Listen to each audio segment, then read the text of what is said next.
pessoal, boa noite, sejam muito bem-vindos ao nosso Papo de Mãe TDAH, que é o nosso encontro de toda quarta-feira aqui no Instagram, onde a gente conversa sobre um tema relacionado à criação de filhos com TDAH. Sou Juliana Deodato, psicóloga e psicopedagoga, e ajudo você, família de TDAH, a lidar melhor com seu filho no dia a dia.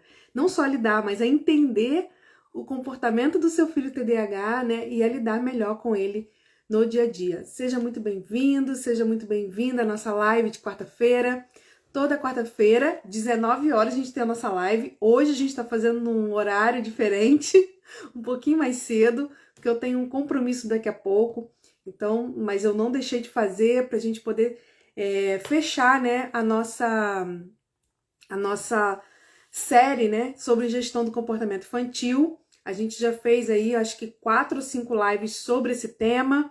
E hoje a gente vai fechar a nossa série falando sobre como a gente pode ajudar a criança com TDAH a aumentar os bons comportamentos. Então, nas primeiras lives, nós entendemos o comportamento TDAH, nós entendemos por que de determinados comportamentos, né, que a criança TDAH apresenta. A gente entendeu como é que funciona os gatilhos de comportamento e também como que funciona os reforçadores, que muitas vezes, sem querer, a gente acaba reforçando de uma forma inadequada o comportamento da criança, né? O comportamento da criança com TDAH, o comportamento inadequado da criança. Então a gente falou sobre isso, estudamos sobre todo esse processo, né, do comportamento, estudamos também sobre como identificar a função do comportamento e não reforçar esse comportamento inadequado no dia a dia. Ok? Então a gente teve live sobre tudo isso. Se você perdeu alguma delas, depois você vai aqui no IGTV do Instagram, dá uma olhadinha, todas as lives ficaram salvas. E também no meu canal do YouTube, Juliana Deodato, também tem lá todas as lives para você poder assistir, anotar, enfim, tem todo o passo a passo do que fazer, né? De como a gente faz uma boa análise funcional desse comportamento e como a gente age de uma forma mais assertiva, tá? E hoje a gente vai passar para o terceiro e quarto passo desse processo, que eu vou mostrar já já para vocês, e a gente vai entender que para mudar comportamento, não adianta só a gente focar no comportamento inadequado. Não adianta só eu ir lá e reprimir, ou repreender, ou punir, enfim, o comportamento que a gente quer que a criança deixe de fazer. A gente também precisa ensinar para essa criança, orientar essa criança no processo de aprendizagem de novos comportamentos, de comportamentos que são substitutivos àqueles que a gente considera, né, disfuncional, aqueles que a gente deseja mudar, tá bom?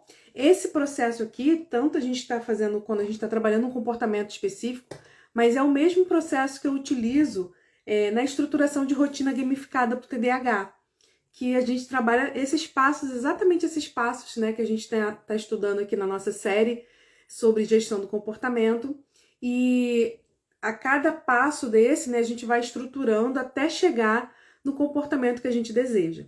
Então não é passe de mágica, não é no dia para o outro, a gente precisa, né, parar, analisar, se programar, se planejar para conseguir, né, fazer uma boa intervenção e agir de forma estratégica. E você, mãe, você, pai, né, de criança com TDAH, também precisa, né, ter esse momento, né, de reflexão sobre as estratégias que vocês estão utilizando e conseguir, né, modificar aquilo que for necessário. Né? Nem sempre a gente vai precisar mudar tudo. Eu falo muito para as mães e para os pais que geralmente a gente não vai fazer grandes mudanças. A gente vai fazer pequenos ajustes que vão fazer toda a diferença na hora, né, de educar, né, de ensinar e de lidar com a criança com TDAH no dia a dia. Às vezes é um pequeno ajuste na forma de comunicação, pequeno ajuste na hora de colocar regras e limites, pequenos ajustes na hora de organizar a rotina, que vão fazer toda a diferença. Ok? Muito bom ter vocês aqui. Vamos começar para a gente poder ter tempo, né? Hoje eu preciso encerrar antes das 7, então eu preciso começar também logo. Vamos lá então. Eu vou virar minha câmera aqui para vocês para mostrar o gráfico, né, que eu estou usando desde o início dessa série. Então, Nós estamos na última live da série Gestão do Comportamento Infantil e hoje a gente vai falar dos dois últimos passos, né, desse processo de gestão do comportamento infantil. E eu vou mostrar aqui para vocês os passos, todos eles, tá? E se você perdeu alguma dessas lives, perdeu algum dessas orientações, volta depois. As lives estão gravadas tanto aqui no Instagram quanto no YouTube, ok? Então vamos lá. Qualquer dúvida, pessoal, vai colocando aí, a gente vai conversando. Vamos aqui. Então a gente tem falado sobre esse fluxograma, né? Desde a primeira live. Eu acho que a gente está hoje na 6ª live, se eu não me engano, 5ª ou 6ª live, tá? E como é que funciona esse fluxograma? A criança está lá apresentando um comportamento inadequado, que a gente quer mudar, que a gente quer que ela deixe de apresentar. Primeira coisa que a gente faz é identificar a função do comportamento. E para que a gente consiga identificar qual é a função do comportamento, a gente precisa fazer uma análise dessa função, uma análise que a gente chama de análise funcional. Então a gente vai pegar o comportamento que a criança está apresentando e a gente vai analisar esse comportamento dentro de um contexto do que aconteceu antes, durante e depois, ok? Essa análise vai nos permitir identificar a função do comportamento, que a gente também tem uma live aqui no Instagram, que a gente tem 5 funções, tá? E nessas 5 funções, cada uma dessas 5 funções acaba gerando em nós uma forma específica de agir, ok? Então, por exemplo, se eu tenho uma criança, né, que os comportamentos, né, inadequados que ela está apresentando, disfuncionais, tem a função de obter atenção, se é essa a função que nós identificamos na hora da análise, para que a gente não reforce esse comportamento, para que a gente não contribua para a repetição desses comportamentos no futuro, a gente precisa ter uma postura de não dar para a criança aquilo que ela deseja com aquele comportamento, ok? Então, se o comportamento inadequado dela é para obter uma atenção, se ela consegue a atenção, ainda que seja uma atenção negativa, a gente vai estar, sem querer, reforçando esse comportamento da criança, ok? Então, o primeiro passo, a gente fazer essa análise funcional, identificar a função, porque a partir da função a gente consegue ter uma postura que não vai reforçar o comportamento, tá? E não adianta, gente, deixa eu voltar aqui rapidinho. Não adianta a gente analisar de forma superficial, do tipo, ele faz isso porque ele quer chamar atenção. Geralmente é a primeira justificativa, né, que os pais dão para o comportamento da criança, né? Ele quer sempre chamar atenção porque ele faz muita gracinha, ele quer sempre chamar atenção porque ele fica fazendo palhaçada fora de hora. E nem sempre. Às vezes, aquela palhaçada fora de hora não é porque ele está querendo chamar atenção, mas porque ele está querendo fugir de alguma demanda ou evitar alguma demanda. Então, por exemplo, em sala de aula, né? Tá todo mundo lá fazendo o exercício, tá todo mundo prestando atenção lá no exercício, e a criança com TDAH começa a fazer um monte de gracinha, começa a fazer barulho, e às vezes a gente interpreta aquilo como, olha só, adora chamar atenção, adora fazer uma palhaçada e chamar atenção. E não necessariamente ele tá querendo chamar atenção. Muitas vezes, né, é uma possibilidade grande dele estar fazendo isso não porque ele quer chamar atenção, mas porque ele quer fugir da demanda, que é fazer aquela atividade.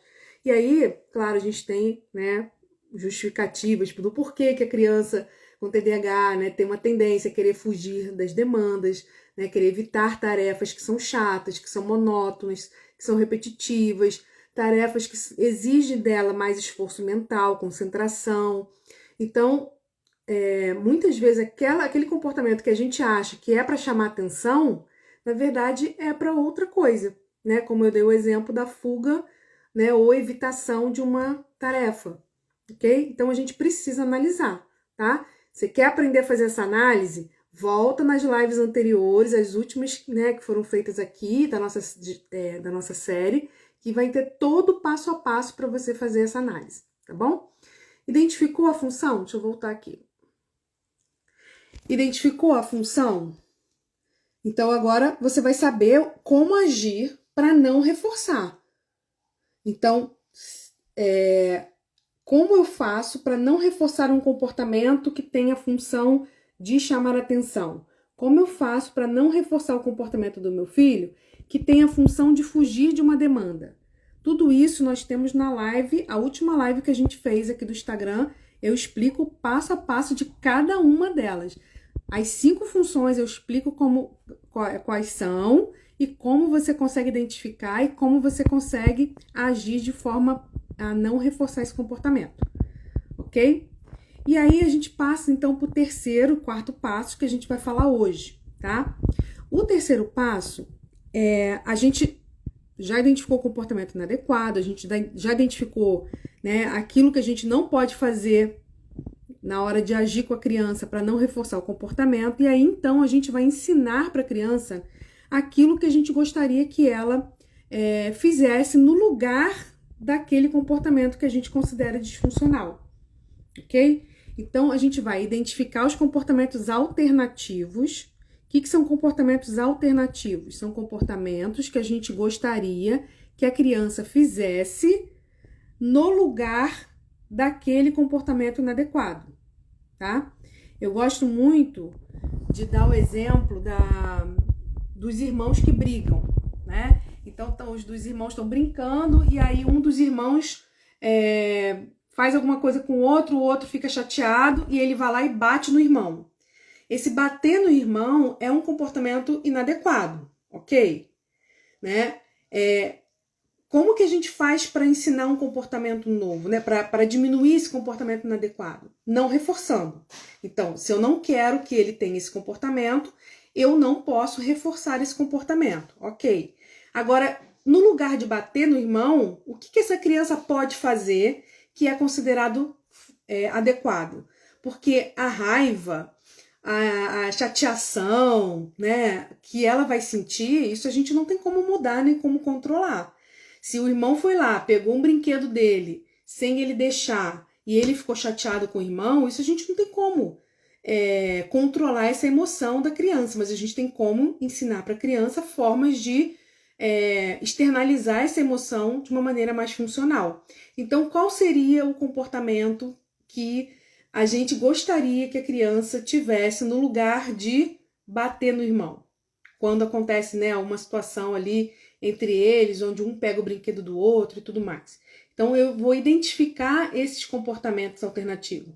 Então, pode ser parar de brincar e ir para o quarto, pode ser chamar a mãe para ajudar a resolver a situação, pode ser uma série de comportamentos que vão ser considerados adequados ali, e a gente vai anotar esses comportamentos para conseguir, né, depois ensinar a criança esse comportamento. Que muitas vezes acontece, deixa eu colocar aqui, muitas vezes acontece, né, e isso não acontece só com os pais, não. Às vezes eu faço supervisão com profissionais, né, que orientam as famílias, que orientam as crianças, mas só na orientação verbal, só ensina a criança falando para ela o que ela tem que fazer.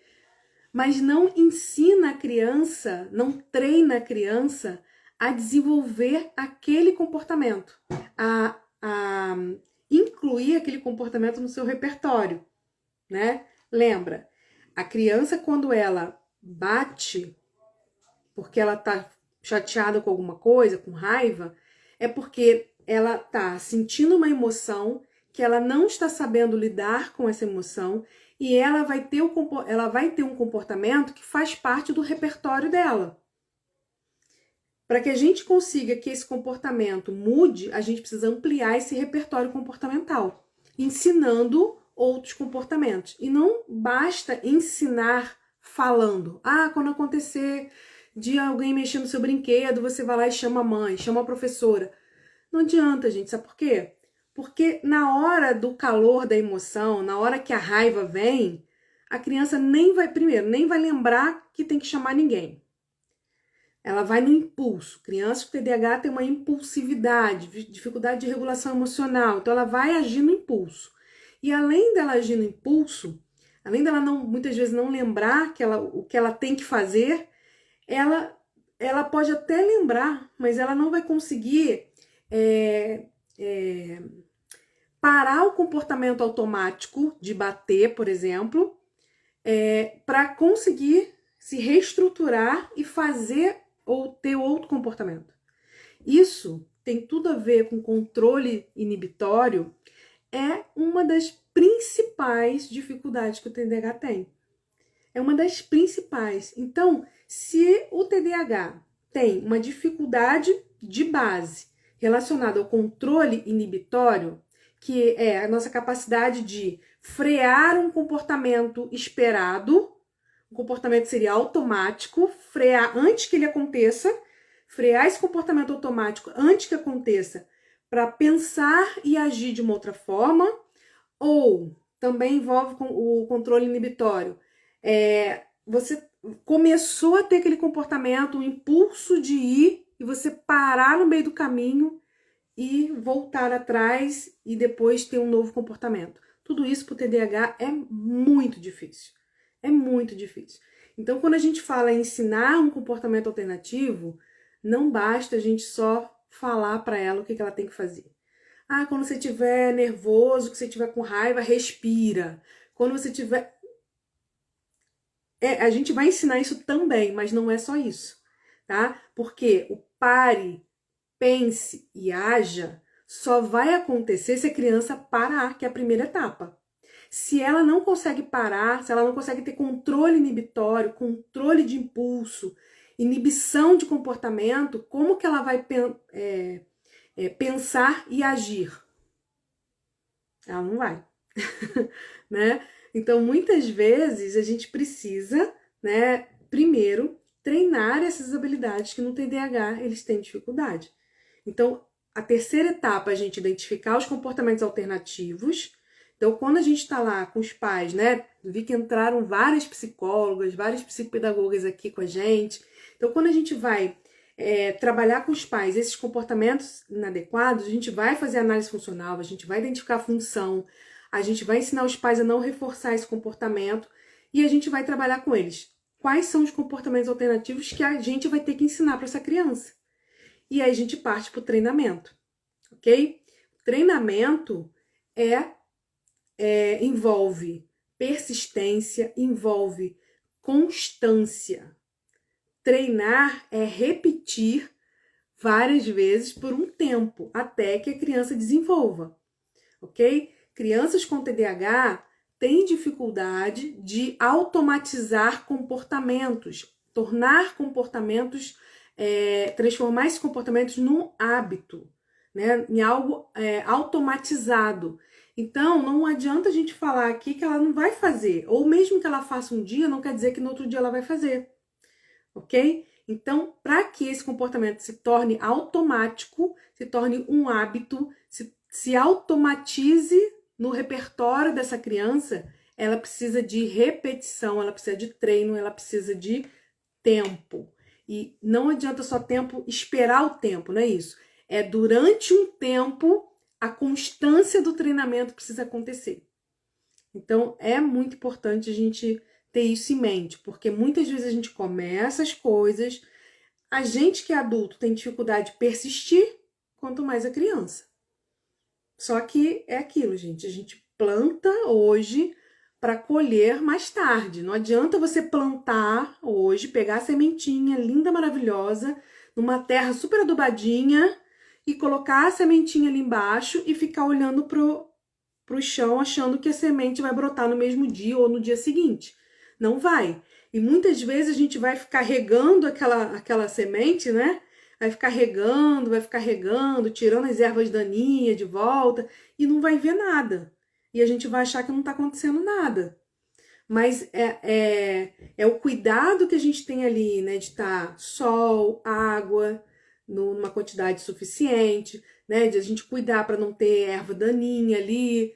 E a gente acompanhar isso é que daqui a pouquinho a gente começa a ver, né? O brotinho começando a crescer, né? E daqui a pouco começa aquele caulinho, as primeiras folhinhas e daqui a pouco vira uma árvore linda que vai dar muitos frutos, né? Então, muitas vezes a gente não vê quando a gente começa, né? Hoje até uma mãe me chamou no privado, a gente estava conversando justamente sobre isso, né? Que muitas vezes a gente não vê acontecer e por não ver acontecer na hora, a gente acaba desistindo. E aí, imagina, você tem uma terra linda, super adubada, com uma sementinha perfeitinha, você coloca lá e no primeiro dia você rega, no segundo dia você rega, chega no terceiro dia você olha assim, não tem nada. No quarto dia você não volta mais, no quinto dia você não volta, no sexto dia você não volta. Daqui, sei lá, uma semana, um mês, quando você voltar, que você olha, não nasceu, morreu, a semente morre, né? Por quê? Porque não teve o cuidado, a gente não teve a persistência, né, de estar ali, né, cuidando e tudo mais para que aquela semente brote e cresça, né?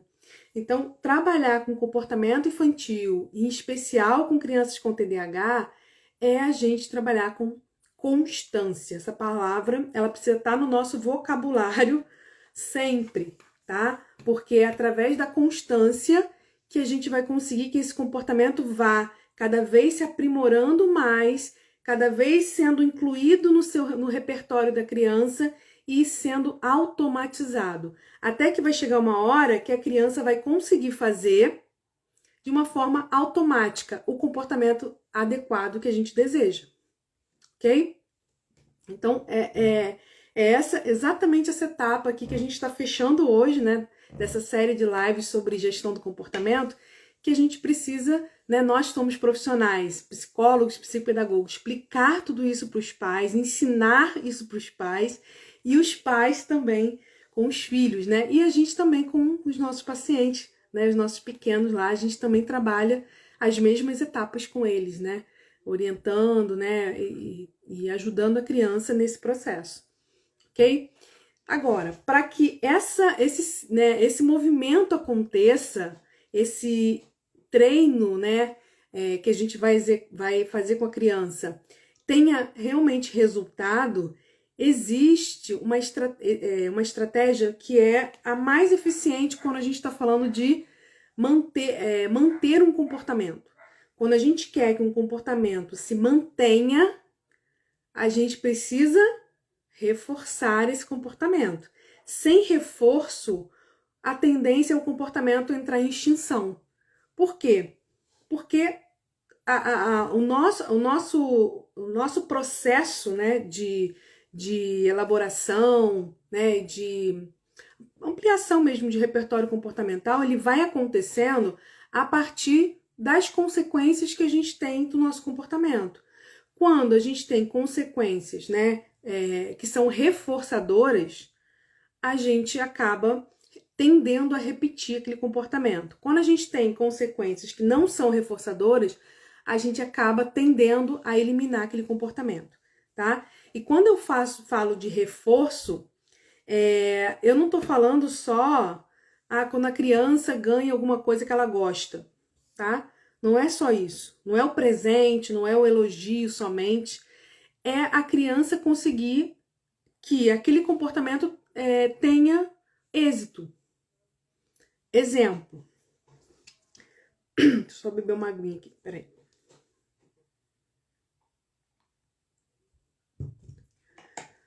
Vou dar um exemplo. Uma característica do TDAH, é uma característica neuropsicológica, tá? Do TDAH, é que pessoas com TDAH, eles têm dificuldade de se engajar em tarefas onde a gratificação ou reforço, né, a consequência de gratificação, né? Gratificação, quando eu falo, não é só ganhar alguma coisa, mas a consequência daquele comportamento, né, a gratificação, o reforço daquele comportamento é de médio e longo prazo, tá? Exemplo, se eu tenho que parar aqui para estudar, se a gratificação por parar, né, para estudar, parar de brincar para estudar, for ter uma nota azul no final do bimestre, quer dizer que a gratificação que eu vou ter por parar de brincar para estudar é de médio e longo prazo, é distante. Se eu paro de brincar para ir tomar banho, porque se eu fizer isso no final de semana, eu ganho, sei lá, um lanche, A recompensa é médio prazo, não é imediata. A recompensa imediata é algo que eu faço e tenho resultado. Exemplo, se eu pegar um brigadeiro aqui agora e comer, a gratificação por estar comendo aquele doce é imediata. Agora, se eu olho para o brigadeiro e falo para ele, eu não vou te comer, por mais que eu queira, porque daqui a um mês eu quero perder, sei lá, 2 quilos, eu vou fazer um sacrifício hoje para uma gratificação que é mais tarde, ok? No TDAH, eles têm um impulso por gratificações imediatas, por se engajar em tarefas onde a gratificação é imediata. E o cérebro TDAH prefere, escolhe a gratificação, mesmo que ela seja menor, mas por ela ser imediata, do que uma gratificação enorme, mas que seja longa. Exemplo. E aí eu vou mostrar para vocês como que o reforço nem sempre é algo que a gente acha que é uma coisa legal. Para a criança, cumpre a função, tá ótimo. A criança tem que parar de brincar para estudar. Porque se ela estudar e tirar uma nota boa, no final do bimestre, ela vai ganhar, sei lá, uma bicicleta. Ou vai ganhar um videogame. Vamos dizer que ela vai ganhar um videogame no final do bimestre, no final do mês. Ela ganha um videogame se ela estudar todo dia, né? E, enfim, for bem no bimestre. Então, ela tem que parar de brincar para vir estudar, porque no final do mês ou no final do bimestre, ela vai ganhar um videogame. A recompensa, a gratificação que ela vai ganhar lá no final do mês é uma coisa que ela quer muito, que ela ama. Ok? Tudo bem até aí? Tá. Mas entre o brincar que ela tá fazendo agora, que ela tem uma gratificação agora, um prazer agora, e o videogame que ela vai ganhar daqui a um mês, o cérebro dela escolhe a gratificação imediata, que é brincar. Isso é um funcionamento do cérebro TDAH. A gente treina isso, a gente vai trabalhar com a criança, né, para ela cada vez mais conseguir postergar a recompensa. Isso é um treino, um trabalho dentro da TCC que a gente faz com crianças de TDAH, com pessoas, né, TDAH, para elas conseguirem cada vez mais adiarem recompensa. Então, a recompensa é imediata, daqui a pouco a gente consegue trabalhar para que seja uma recompensa um pouco maior, um pouco mais longa, né, demorada. A gente começa a trabalhar isso, mas de uma forma natural do TDAH, ele não funciona dessa forma.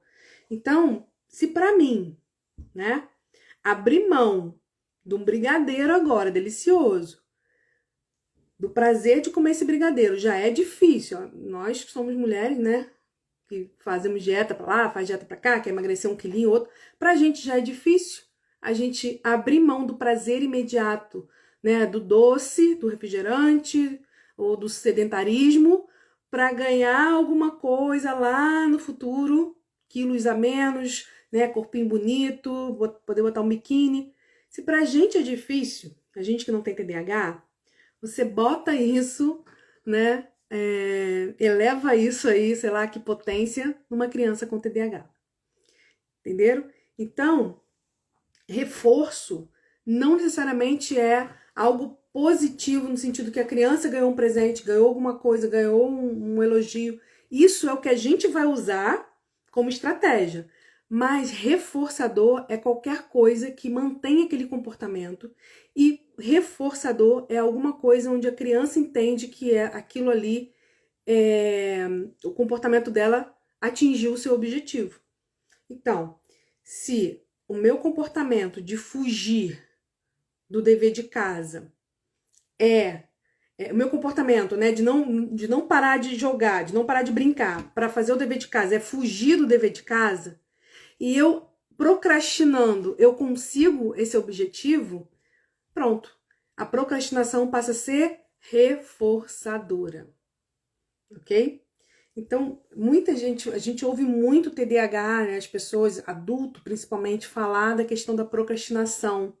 A procrastinação, ela é extremamente reforçadora, porque quando eu estou diante de uma tarefa que eu tenho que fazer e que eu não quero fazer, que eu não tô a fim de fazer, ou que eu não sei fazer, e eu procrastino, eu tiro a sensação ruim que eu tô sentindo em ter que fazer aquela tarefa, pelo menos provisoriamente. E aí eu procrastino. Então aquela sensação ruim de ter que parar para fazer algo que eu não quero, ela é adiada para depois. Então no momento, ainda que seja por um período curto, eu me livro daquilo. Então a procrastinação passa a ser reforçadora, né? E a gente vê desde pequenas crianças, né? Sempre querendo deixar para depois. Você chama para fazer uma coisa, daqui a pouco eu faço, daqui a pouco eu vou, daqui a pouco eu pego, né? Por quê? Porque tudo que ela puder empurrar para frente, para ela é reforçadora, porque o aqui e agora é o que vale para o TDAH. Tudo que é aqui agora, ok. Tudo que é para daqui a pouco, para ele é futuro. Então, ele se livra daquilo no presente. E aí, quando chegar no tal do futuro, né, que ele tem que fazer aquilo, aí ele vai tentar novamente procrastinar, porque ele entende que toda vez que ele procrastina, ele se sente melhor, ele não tem que fazer aquilo que ele não quer fazer. Ok? Dúvidas, pessoal? Pessoal que tá aqui, tem mãe, tem profissionais. Você que é psicóloga, psicopedagoga, você costuma fazer análise funcional do comportamento dos seus pacientes? Como é que é isso? Porque durante muito tempo, eu assim, tempo atrás, né?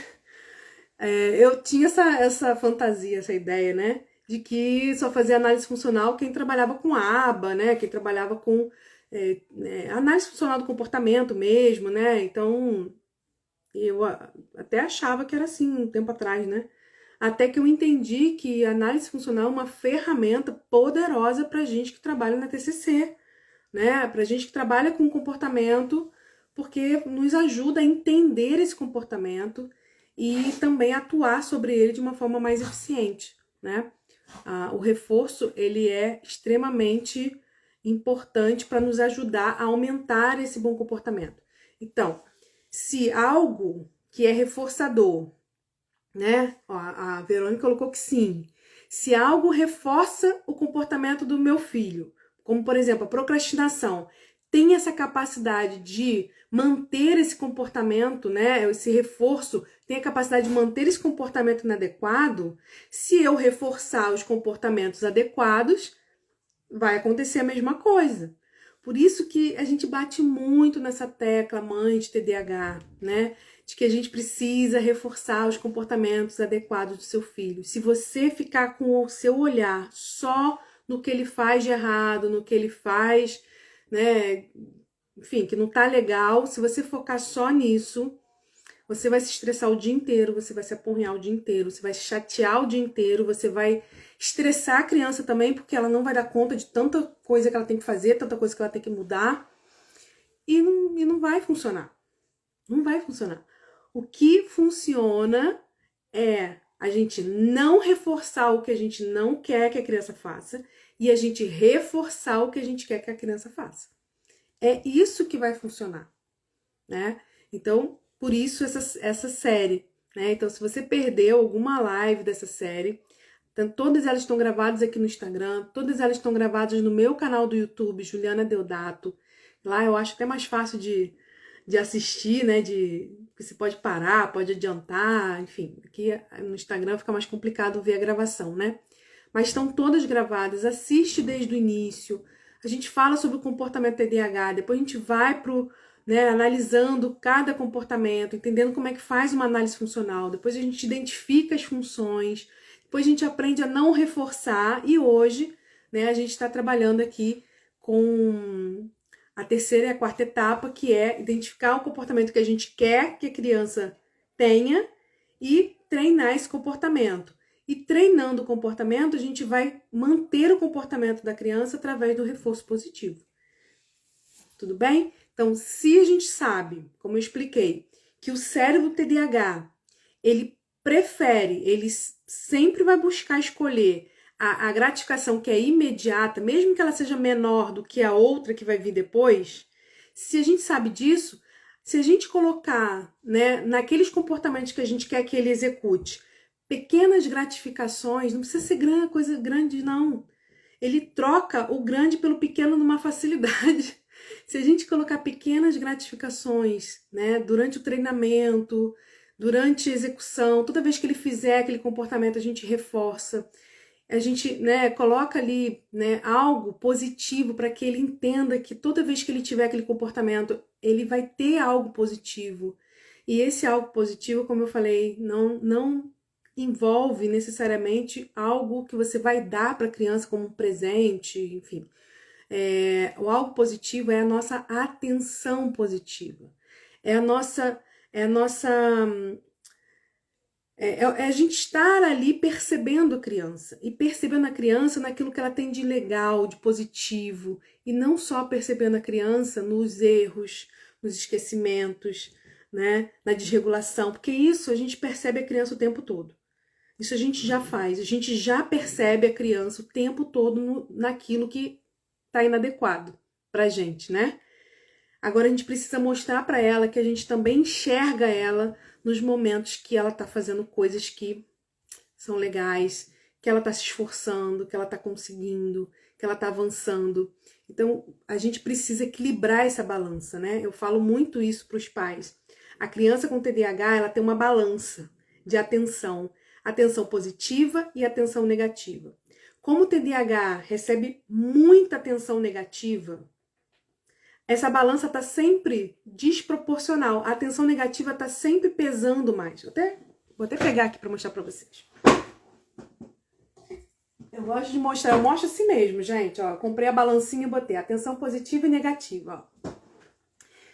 Aqui. Atenção negativa no TDAH, ela tá sempre assim, ó, pesando mais. Por quê? Porque a gente está dando atenção a todos os comportamentos inadequados da criança. A gente está dando atenção para quando ela briga com o irmão, para quando ela esquece de fazer alguma coisa, para quando ela não faz o dever de casa, para quando ela não toma banho direito, para quando ela esquece de botar a roupa no guarda-roupa.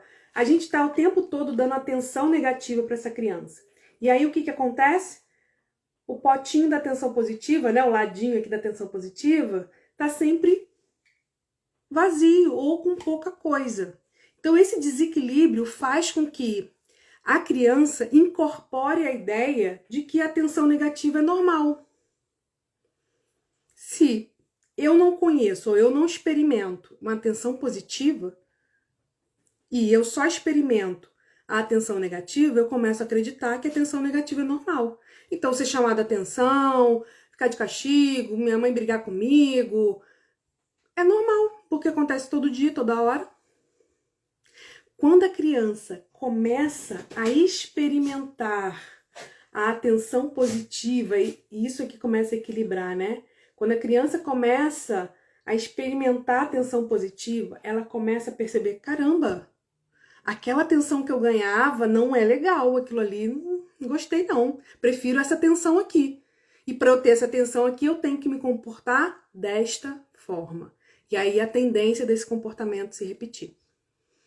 Ok? Então, é basicamente isso, né? O funcionamento é esse. E aí a gente vai treinando a criança naquilo que a gente quer que ela faça, mantendo esse comportamento através do reforço. Eu sei que não é fácil dar reforço positivo. Primeiro porque nós não somos treinados para isso, né? Nós somos treinados desde pequena a olhar para o que está faltando, olhar para o que está errado, olhar para o que não está adequado, que está incomodando a gente. Nossa sociedade, ela tem esse perfil. Então a gente precisa começar a treinar na gente mesmo, tá? Por isso que a gente trabalha com treinamento de pais. No treinamento de pais, o que a gente faz? Né? A gente pega o pai, pega a mãe e começa a treinar a mãe a começar a conseguir enxergar o positivo, porque às vezes ela só enxerga o negativo. Então, primeiro, vamos enxergar as coisas positivas? Ah, tá.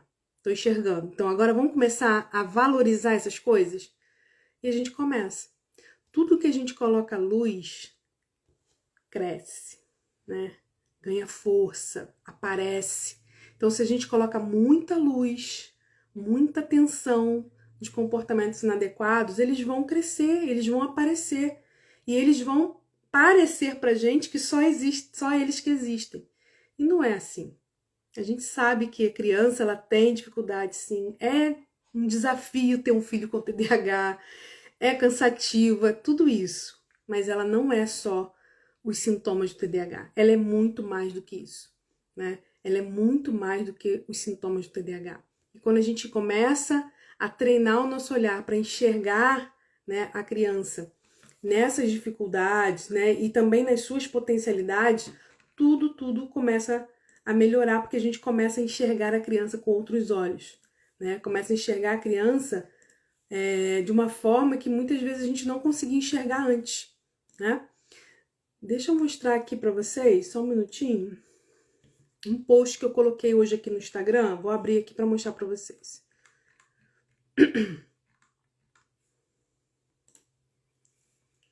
Ó, vou mostrar aqui pra gente poder encerrar a live, tá? Fiz esse post aqui no Instagram, né? É uma citação do livro da doutora Sharon Salini, que é um livro maravilhoso, até já indiquei várias vezes aqui. E ela fala o seguinte, né? É tão difícil para seu filho quanto é para você.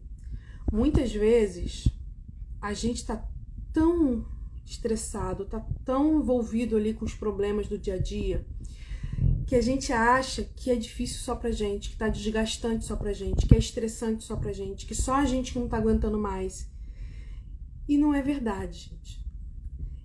Por mais difícil que a criança seja, por mais complicada, por mais comportamentos desafiadores, né, e disfuncionais que a criança esteja apresentando, também é difícil para ela, né? É difícil para ela toda hora tá sendo colocada de castigo, é difícil para ela tentar e não conseguir, é difícil para ela não conseguir entender por que ela age daquela forma, mesmo ela querendo fazer diferente. É difícil para ela não entender por que toda hora alguém briga com ela. É difícil para ela querer controlar as emoções e não conseguir. Então, assim como é difícil para você, mãe de TDAH, é difícil também para o seu filho, né? Então, eu acho que isso é uma reflexão importante pra gente. Não é para passar a mão na cabeça da criança e ficar com pena da criança, não é para isso, pelo contrário. É para que a gente entenda que tanto a mãe quanto o pai, né, quanto a criança estão no mesmo time. Vocês não são adversários, vocês não são opositores, você não está lutando contra o seu filho contra você, ainda que vocês estejam em guerra, né? Ainda que vocês estejam aí brigando em casa, mas vocês não estão em times diferentes. E quando vocês conseguem entender que todos estão no mesmo time e que não importa se você joga no ataque ou na defesa, todos estão tendo dificuldade de lidar com o adversário, que é o TDAH, e que todos precisam treinar, e que todos precisam melhorar, né, na sua performance, as coisas vão melhorando para todo mundo, né? Porque não adianta melhorar para a mãe se não melhora para a criança, não adianta melhorar para a criança se não melhora para a mãe, para o pai. A família precisa estar bem. Então, acho que é uma reflexão aí para a gente entender e, com isso, a gente ter um pouquinho mais de paciência no processo, né? Lembrando que o processo envolve constância. E constância envolve tempo. Então, tempo é a palavra-chave aqui de hoje. Tá bom? Alguma pergunta? Alguém quer fazer alguma colocação, alguma dúvida sobre a nossa live de hoje, sobre a nossa série de lives? Se alguém quiser colocar, pode colocar. Enquanto isso, eu vou só dar 2 recadinhos. Primeiro, antes do recado, eu vou só lembrar, gente. Toda quarta-feira nós temos o nosso Papo de Mãe TDAH aqui no Instagram, tá bom?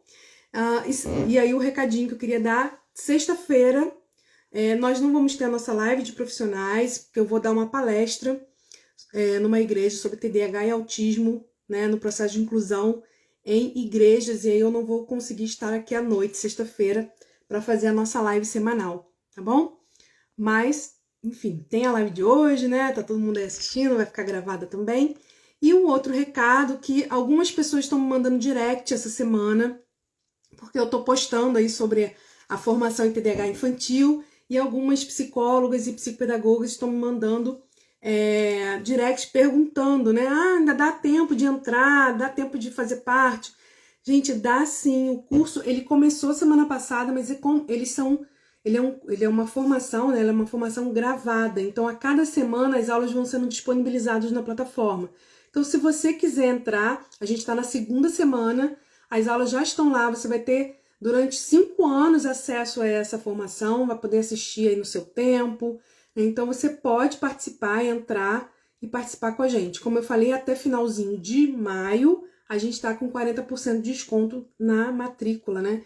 Na inscrição da formação em TDAH infantil, tá bom? Depois de maio, volta o valor normal. As inscrições, quem quiser participar vai poder entrar, mas a gente encerra aí o desconto, né? O período de desconto, tá bom? Então, se você tem interesse, quer participar, é só você mandar uma mensagenzinha para mim no direct, que eu te mando as informações, link de pagamento, enfim, tudo que você precisar para vir fazer parte desse time, né? Fazer parte desse grupo, né, de psicopedagogas e psicólogas que estão se especializando em TDAH infantil, tá bom? Um beijo para todas e até semana que vem, pessoal. Tchau, tchau!